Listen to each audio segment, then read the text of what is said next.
Over the last year, Tetris has seen some impressive accomplishments with the discovery of a new technique, rolling. Rolling is a playstyle that has players roll their fingers over the back of the controller, forcing the D-pad into their thumb, with proficient rollers easily generating over 20 inputs per second. As players became more experienced with this technique, world records would be set at an unprecedented rate, and by larger score increases than any time in Tetris's history. Today, we'll be analyzing this new technique, looking at a timeline of the records that were set using it, and breaking down the largest high score in Tetris history.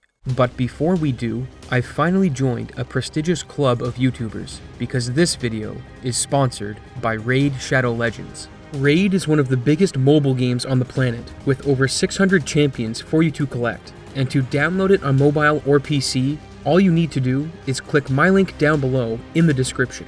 This month introduces the newest boss in the game, the massive and deadly Hydra that comes with 6 heads, each with their own unique mechanic.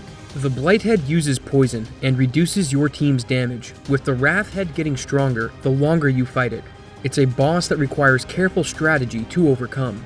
This channel mostly focuses on the competitive side of gaming, so it's no surprise that PvP is my favorite aspect of Raid. Taking a line of play against someone to see it pay off with a victory is a great feeling, but there's more. Between now and January 28th, 2022, Raid is giving away a free limited edition champion to every player, and it's none other than esports legend Simple. Simple's champion is available for free to every player in Raid. All you have to do is log in for 7 days between now and January 28th, and he's yours. There's never been a better time to get started playing Raid, and if you use my link in the description or scan my QR code, you'll get a free starter pack worth almost $30 to jumpstart your game, complete with a free champion, 200,000 silver, 1 energy refill, 1 XP boost, and an ancient shard to summon your first amazing champion as soon as you get in game. And all of this treasure will be waiting for you here. You won't want to miss this amazing mobile game experience. And with that, let's roll to the video. To understand the power of rolling, we need to look at the technical aspects of how Tetris works. The play area is laid out in a 20x10 grid, and when pieces spawn, they move downward at a preset speed determined by what level the player is on. Competitive Tetris typically starts at level 18, where pieces fall 1 grid cell every 3 frames. And since NES Tetris runs at 60 frames a second, players have 1 second to analyze what piece they have, where they're going to place it on the board, and then execute their decisions. In high-level Tetris, however, players typically don't evaluate difficulty in terms of the time it takes for pieces to reach the bottom of the stack. Instead, they use board heights, as it immediately shows the technical limits of each playstyle, and the best place to investigate this is on level 29, when pieces are falling their fastest. Level 29 has pieces fall at 1 grid cell per frame, and if we break the 3 main playstyles down by the number of inputs they can generate when moving pieces left and right, we'll see why rolling has such an advantage over the other 2, DAS and hypertapping. DAS stands for Delayed Auto Shift, and its name refers to the method used to move pieces from left and right if you hold the D-pad down, with pieces being moved at 10 frames per second, which means every 17 frames you'll see 4 inputs. With this observation, we can calculate how high on the board players can stack pieces using DAS on level 29, which turns out to be 2 grid cells high when stacking on the right and 5 on the left, which means that stacking to the left for DAS players is virtually impossible, since the inputs won't occur in time for the piece to reach the left side of the board. The reason why each side of the game area has a different requirement is because the width of the board is 10 units, which means there's no way to perfectly spawn a piece in the middle, so they're slightly off-center to the right, which brings us to hypertappers. A typical hypertapper might be able to eke out 4 or 5 taps to the right before the piece hits the ground, with the best in the world being able to achieve 7 or 8 taps to the right, but this is only a handful of people. When it comes to moving a long bar to the left, it is possible for hypertappers, but because of the difficulty, it's perceived as a high-risk play. For this reason, high-level tappers will try to stack the board so they're never in a position where they have to 5-tap a piece to the left. But this risk was thrown out the window when rolling entered the scene. The theoretical limit of rolling is 12 taps to the right and 10 to the left, But since humans aren't perfect machines, more realistic numbers are about 8 to the right and 6 to the left, which puts the height of the board that rollers can play on up considerably. If you look at the frame data for what a perfect roll looks like, you get this picture: one tap every other frame, but it also requires you to start the roll on the correct frame of the piece spawning, making the 10 and 12 tap rolls incredibly difficult, but not impossible to pull off. The board height limit for each playstyle looks something like this, so you can see why rolling has such an advantage over DAS and hypertapping, and the records we're about to look at should more than prove that point. Tetris has a lot of different record categories, so here's a brief rundown of some important terminology to help understand what we'll be discussing. A max out refers to the score going over 1 million points, as the basic Tetris game will only display 9,999 on screen. Previously, players had to calculate scores over 1 million by replaying a video and adding everything by hand once a max out occurred. But in 2015, a Game Genie code was discovered that added hex values to the score, so that counting wasn't necessary. The kill screen refers to level 29 itself. It's not a true kill screen in the sense that the game stops working like arcade kill screens do, but gained the name from being a level that players typically stacked out on due to the fall speed of the pieces, making prolonged play impossible. In addition to high score, there are also records that track how many lines have been cleared in a single game, as well as the level reached. And there is also an alternative game mode called B-Type, where players start from a level that has a board already developed, with the goal being to clear 25 lines. For a long time, 19.5 was thought to be the hardest B-type mode in Tetris, and wasn't cleared until August 31st, 2019, by a German player named Mark. On December 19th, 2020, the inventor and developer of the rolling technique, Cheez, would upload a video of himself clearing 19.5 using the rolling technique. What had taken players decades to complete had been defeated in just a few short months of practicing by Cheez, and through 2021, he would use rolling to conquer Tetris world records by storm.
Normally, Tetris advances your level based on how many lines you clear, with transitions typically happening every 10 lines. But this record was special for one big reason. It started on level 29, which meant it didn't have any cleared lines accumulated from playing on previous levels. Instead of 10 lines, Cheez had to clear 200 before he would transition to level 30, meaning he played on the hardest difficulty for almost 5 minutes without stacking out. This may not seem like a long time, but if you look at a timeline of the previous line records with hypertapping and compare them to the recent rolling records, it becomes clear that rolling offers a distinct advantage, with Cheez getting over 200 lines in just a few short months. Which brings us to the most prestigious record in Tetris, the high score. Cheez set the first high score record using rolling on June 30th, 2021, with a 1.4 million. And in the waning days of summer, a new roller would take the title. His name is HydrantDude, and he set a 1.464 million. But this wasn't his biggest record, because 3 days later, he set this during a tournament. A 1.6 million, the first time in Tetris history a record skipped a 100,000 point threshold. This was a huge record for Tetris. It proved that rolling was the new dominant technique, and left everyone guessing as to how high the record could be pushed, and they wouldn't have to wait long. Just 2 months later, on November 12th, Huffulufugus would set a higher 1.6, beating HydrantDude by 50,000 points. And incredibly, another 1.6 would happen on that same day, just hours later by Ruins. It was later in November that I posted a bounty for the next high score, thinking a 1.7 or 1.8 would be inevitable. But what happened next would blow everyone's expectations out of the water. On December 1st, Cheez posted a record of 2.3 million that put the full powers of rolling on display. So let's take a look. The game wasn't entirely smooth sailing. Before reaching level 29, he had built up a tall stack from the game not giving him a line piece. And when one spawned, he had only 2 cells of space to rotate it and get it to the left, or else he likely would have stacked out. At 8:45, he transitions to level 29, the kill screen, and he has one goal in mind: survive. Instead of stacking the board to go for Tetrises, level 29 is more about clearing lines to stay alive. And on level 36, he even manages to rotate an S-piece to slide in beneath a jagged part of the stack, which is a frame-perfect move when playing on this difficulty. After playing on the kill screen for just over 3 minutes, he runs into big trouble when he fails to rotate a T-piece in the correct way and causes a small pileup. Normally, this would be a disaster, but Cheez keeps his cool and digs out of this predicament with the stack being halfway up the screen.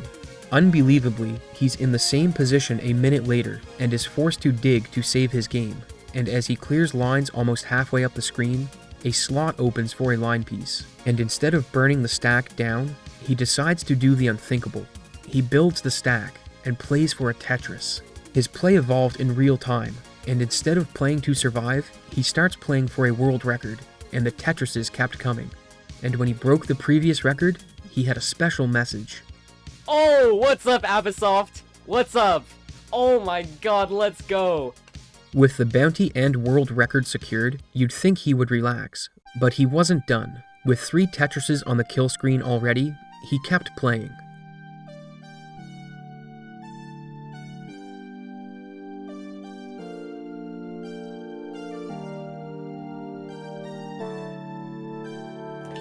Like... Oh, I might die here, actually. Oh. Okay. GG. That's a good game. Best game I'll ever play. Cheez had a final score of 2.3 million, along with 5 other records he set during that history-defining game. It was the largest improvement on a record in Tetris history, and at one point during the game, he says, Dude, I'm not even nervous anymore. This is just normal kill screen for me at this point. I think this quote sets the stage for future high-score play. The kill screen will become a battle of endurance for players as they get accustomed to playing on it, with matches getting longer as the skill curve of the community rises. But so far, we've only looked at rolling's effect on high-score play. What about tournament competition? In the recent Classic Tetris World Championship, the top 8 contained 3 practitioners of the rolling technique, so let's have a look. Both Ruins and Huffulufugus would place in the top 8, and if you recall, these were the 2 players that set 1.6 million scores just hours apart. The third roller in the top 8 was Tristop, who played a hybrid style of hyper-tapping until the kill screen transition, where he would then switch to rolling. Tristop would be defeated by returning champion Dog in 4 games, with Ruins meeting former champion Joseph Saley in his first bracket, which he lost in a nail-biter that went to game 5. This left Huff, who swept his round 1 opponent and then took Joseph to 5 games, defeating him in the highest scoring competitive match ever, which left the finals, Dog versus Huff. They split the first 2 games, and in game 3, Dog had a sizable lead before he stacked out, leaving Huff with a deficit of about 90,000 to overcome while playing on the kill screen. He cuts it down to 38,000, but has a few misdrops that turn the board into a difficult stack, and he tops out, putting Dog up 2-1. A similar series of events unfolds in Game 4, as Dog builds up a sizable score gap by maintaining a higher Tetris rate. He stacks out with a lead of 170,000, which proves too much for Huff to overcome, and gave Dog his second title. For only being discovered and developed over the last year, rolling has swept up virtually every record, and with a strong first showing at the World Championship, it has a lot of people wondering, will rolling push out hypertapping the same way that hypertapping pushed out DAS? When you look at the world record competition, that question is already answered, with the highest hypertapping records coming in at 1.4 million. Very high and respectable scores, but within a year of being discovered, rolling is almost 1 million points ahead of them. So, what about competitive play? Current high-level hypertappers have already acknowledged that they will be learning to roll over the next year. And there are already discussions taking place about what effects it will have on the current format once more players adopt it, and killscreen play is a great example, so let's take a look. It's been proposed that a line cap be implemented in competition to stop rollers from playing games indefinitely. As with the current rule set, a match between two rollers could turn into a killscreen grind, where each player plays as safe as possible, waiting for the other to make a mistake or encounter a string of bad RNG with piece spawning. Proponents of the line cap argue that it would limit the length of matches and force players to make decisions that involve risk, such as building their board and stacking for Tetrises instead of clearing lines at the bottom just to survive. Players against the line cap think it's an unnecessary restriction, since it would kill a roller's chances of winning if they are behind going into the kill screen if a line cap is present, and that it's currently unclear what high-level play will look like when more players adopt rolling. I'd love to hear your thoughts down below. Do you think competitive Tetris needs to change rules and starting levels as rolling becomes more popular? Or is extended kill screen play a good thing that's just a part of the natural evolution of Tetris? Earlier I said that level 29, which is referred to as the kill screen, isn't a true kill screen. But Tetris does have a kill screen that will crash the game, and with rolling proving it can generate massive high scores, there is talk about if a human will ever hit this theoretical limit. But that's a topic for a future video. I'd like to give a huge shout out to Fractal for helping with the technical explanations for this video. He's a great Tetris player and is very knowledgeable about the game, so be sure to check him out. If you liked the video, be sure to subscribe, and I'm uploading content exclusive to Patreon as well as giving updates about what's currently in production, so be sure to head over there and check that out. And now that I'm full-time, your support means more to me than ever. Thanks for watching, and I'll see you in the next video.